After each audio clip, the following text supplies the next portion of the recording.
All right, so for the next one, I have 19 plus 2 times the natural log of x equals 25.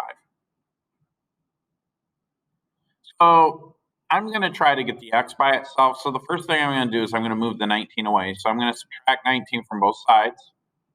And I get 2 times the natural log of x is equal to 25 minus 19, which I think is just 6. Next, I'm just going to divide both sides by 2. 2 divided by 2 is 1. 1 times the natural log of x is equal to 3. So part of the one of the things that I want you guys to know is that if I take the natural log of x, that's the same as saying the log base e of x. So those are the same things. So, and I also want to remind you guys, if I say the log base e of e, then that's just equal to 1, right? When you're taking the base of itself, it's 1.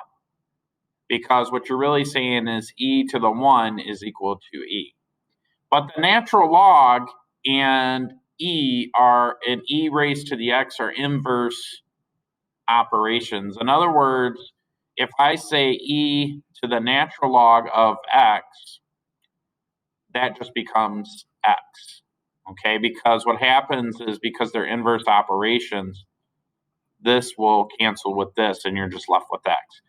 So what I'm going to do is I'm going to, in the next line, I'm going to raise both of these e raised to the stuff. So I'm going to say e raised to the natural log of x.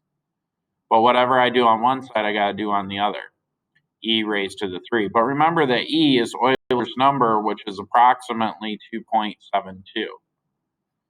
Now what happens is this will cancel with this, and I get x is equal to e to the 3. Now, this you can either take this number and raise it to the 3rd power, or on your calculator, you could just let me move my face out of the way. It's right here above the natural log. So if I hit second and the button that says natural log, L, N, and now I could just plug in the number 3, hit enter, and it's about 20.09.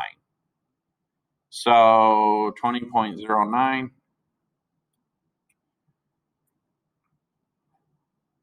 In other words, x is,